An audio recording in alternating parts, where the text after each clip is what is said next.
reframe this idea that the mind is like a muscle. I know we hear that over and over again. The mind is like a muscle. You exercise a muscle, it gets stronger. You exercise your mind, you put it through some strain, and you can learn. Those statements are absolutely true, but this statement that the mind is like a muscle, that analogy falls short, I believe, in an important way that can lead a lot of people astray when they try and embrace growth mindset and the stress enhances performance mindset. And the reason I say that is the following. Exercise with weights or resistance training of any kind, whether or not it's body weight or machines or free weights, has an incredible property to it in that it increases blood flow to the muscles that we're training, right? This is something that really distinguishes resistance training from other forms of training like long distance running. When we train our muscles with resistance, the blood flow into that muscle, the so-called pump, gives us a sort of a hint or a window of the growth of that muscle that is likely to occur if we allow that muscle to recover after that resistance training. In other words, resistance training provides us a kind of hint of the results we are likely to get. So when we hear the analogy that the mind is like a muscle, I think it falls short because when we strain to learn something with our mind, we don't actually get to feel what it is to perform much better as we are trying to learn that thing. Actually, quite the contrary. In fact, much of what we've been talking about today is the fact that the stress and strain and the disappointment that is so reflexively felt when we look at our diminished performance as we're trying to learn is actually the trigger for invoking the learning itself. So what I'm saying here is that it is not the case that when we go in to learn a language or a new skill or mathematics or something new, that for a moment we are fluent or partially fluent, and then we lose that ability when we walk out of the classroom or the tutorial. That's what makes it different than the gym where you go and you lift weights or you use resistance training of any kind, and you get this sort of window into, oh, this is what the muscle will feel like and look like when it's larger. So the mind is like a muscle analogy sort of works in the sense that if you properly stress a muscle using resistance training, and then you give it an adequate amount of time to recover, it indeed will get bigger and stronger. And it is true that when you go in to try and learn something, if you provide the adequate stress, which is hitting that point where you're not understanding the information, it's not sinking in, and you give yourself some time to recover, which requires sleep, by the way, then you'll learn that new information over time. But where the mind is like a muscle analogy really falls away, I believe, is that the mind is not like a muscle because you don't actually get to experience the good growth that you're seeking as you're trying to learn it.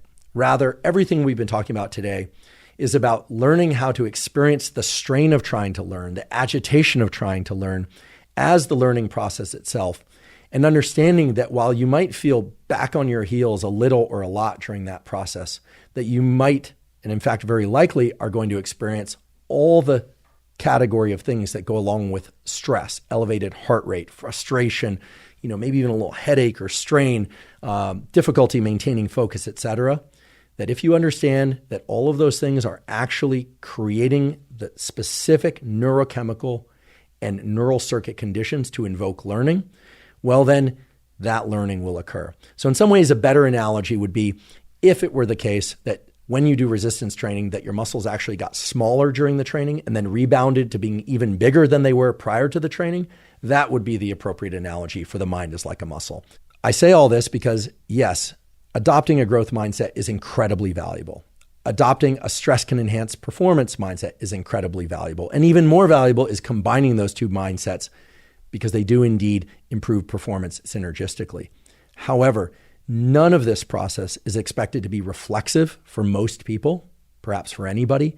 And the process of building up these mindsets involves another mindset, which is the one that umbrellas them all or gathers them all together and makes them really work, which is the idea that mindsets are indeed powerful, that they can have a real effect, and that while they do take time to cultivate, they can be cultivated. People who perform well over time, regardless of labels that we place on them, tend to be people who seek help in order to understand why they didn't perform well. So this is a core component of not just trying and building a growth mindset, but really solidifying a growth mindset and a stress can enhance performance mindset.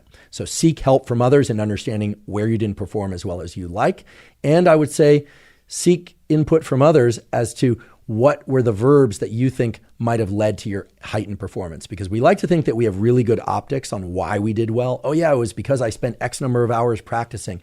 But oftentimes those around us have additional perspectives that we can't access. And learning about those perspectives of why we performed poorly, but also why we performed well in the context of these verbs, not labels, is also tremendously beneficial. The other thing that's clear from the literature on growth mindset and stress can enhance performance mindset is that all of that stuff, all those tutorials, are most effective when both teachers and students embrace those mindsets. Now, that's a wonderful situation if teachers and students are both available and willing to learn those mindsets. However, for many of us, we don't have a teacher, we don't have a mentor, we're doing all of this on our own.